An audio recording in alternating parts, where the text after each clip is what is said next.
بسم الله الرحمن الرحیم. نن زموږ د طریقة العصریه د اولې حصې سبق نمبر 187 دی. په نن سبق کې به موږ الدرس السابع والاربعون اووه نمبر درس کې یو سبق وایو، اخیری سبق ته بیا دینه پس په تمرین حل کو. التلمیذات فی المدرسه. دین اول درس کې موږ التلمیذة فی المدرسه، یو طالب علم په مدرسه کې ده.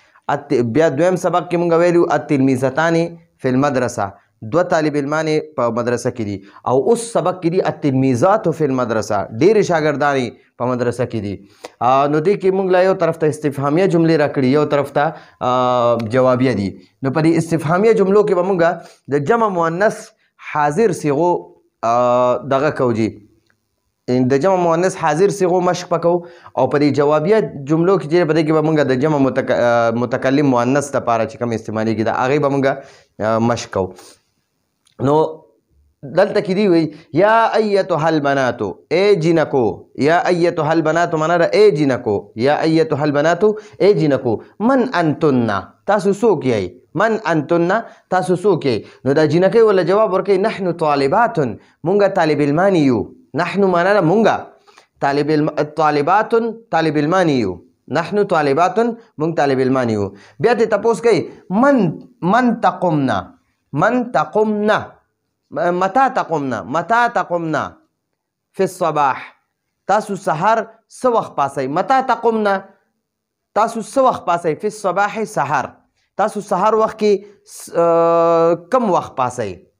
نو هغې جواب ورکوي نقومو، مونږ پاسو فی الصباح الباکر، سحر وختي، مونږ سحر وختي پاسو.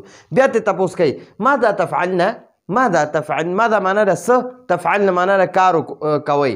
بعد القیام، قیام معنا ده پاسېدونه، یعنی چې د خوب نه راپاسې تاسو بیا څه کوئ. ماذا تفعلنا بعد القیام، تاسو چې د خوب نه راپاسې څه کار کوئ؟ نو جواب ورکوي نتوضأ، مونږ اودس کوو. ونصلي، او بیا مونږ مونځ کوو. ونصلي، او مونږ مونځ کوو. بیا ته تپوس کوي هل تتلوان القرآن الکریم، هل تتلون القرآن الکریم، آیا تاسو د قرآن کریم تلاوت کوئ؟ هل تتلون، دا تتلون جمع مؤنث حاضر صیغه ده. تفعلنا جمع مؤنث حاضر صیغه ده د فعل مضارع. او تقمنا جمع مؤنث حاضر صیغه ده. هل تتلون القرآن الکریم، آیا تاسو د قرآن کریم تلاوت کوئ؟ هغې جواب ورکوي نعم، او جی نتلو، نتلو مونږ تلاوت کوو.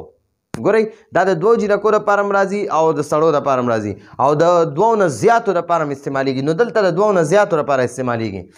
نتلو القرآن الکریم، مونږ د قرآن کریم تلاوت کوو. بیا ته تپوس کوي هل تذهبنا الی المدرسه، هل تذهبنا، ګورئ د غایبو دپاره راځي یذهبنا، او د حاضرو دپاره راځي تذهبنا. هل تذهبنا، آیا تاسو ځئ الی المدرسه، مدرسې ته. جنکو ته وی آیا تاسو ټولې جنکۍ مدرسې ته ځئ؟ هغې جواب ورکوي نعم، او جی نذهبو، مونږ ټولې ځو الی المدرسه، مدرسې ته. بیا ته تپوس کوي وی متى ترجعنا، ترجعنا معنا ده تاسو واپس راځئ، را واپس کیږئ. او یرجعنا معنا ده هغوی را واپس کیږي. متى ترجعنا، تاسو کله را واپس کیږئ؟ من المدرسه، مدرسې نه، یعنی مدرسې نه واپس کله څه وخت راځئ؟ نو هغې ورته وایي نرجعو، مونږ مدرسې نه واپس راځو، یعنی نرجع من المدرسه مساء، مونږ ماښام د مدرسې نه واپس راځو، مونږ ماښام د مدرسې نه واپس راځو. اوس ته بیا تپوس کوي وایي هل تساعدنا، هل تساعدنا، ساعد یساعد معنا ده د یو بل مدد کول. نو هل تساعدنا، دا تساعدنا جمع مؤنث حاضر صیغه ده. آیا تاسو ټولې ښځې مدد کوئ؟ امکنا، د خپلې مور، تاسو ټولې ښځې د خپلې مور مدد کوئ؟ نو هغې ورله جواب ورکوي نعم، او جی نساعدو، نساعدو دا د جمع متکلم صیغه ده، دلته د مؤنث دپاره استعمال ده. نساعدو مونږ مدد کوو امنا، د خپلې مور، امنا د خپلې مور. بیا ته تپوس کوي وی هل تلعبنا، آیا تاسو لوبې کوئ؟ مع اختکن، خپلې خور سره. آیا تاسو ټولې ښځې یا تاسو ټولې طالب علمانې خپلې خور سره لوبې کوئ؟ هغې جواب ورکوي نعم، او جی نلعبو، مونږ لوبې کوو مع اختنا، خپلې خور سره، مع اختنا، خپلې خور سره.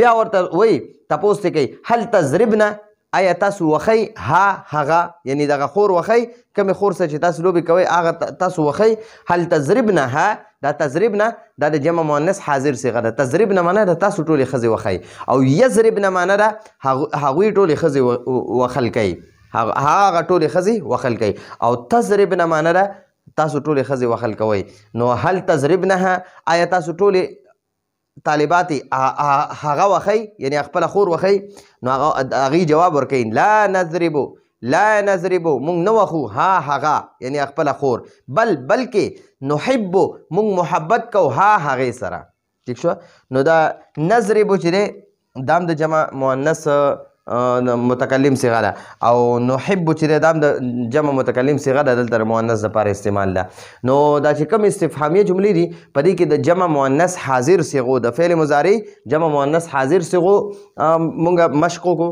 او د دې خوا چې کوم جوابیه جملې دي په دې کې مونږ د جمع متکلم د مؤنث دپاره ما ورته لیکلي جمع متکلم برای مؤنث نو د مؤنث دپاره چې کومې صیغې دي لکه اوس دا نقوم دی نتوضأ نصلي نتلو نذهب نرجع نساعد نلعب او نضرب او نحب نو دا د جمع متکلم صیغې دي د جمع متکلم دا جمع متکلم د دوو کسانو لپاره هم استعمالیږي او د دوو نه زیاتو لپاره هم استعمالیږي دې ته تثنیه و جمع وایي تثنیه و جمع متکلم نو تثنیه دپاره هم عمده صیغه استعمالیږي او د دوو نه زیاتو لپاره هم عمده صیغه استعمالیږي نو دا زموږ د نن ورځې درس و راتلونکي درس پر اجازه غواړو هدف المرام والله اعلم بحقیقة الكلام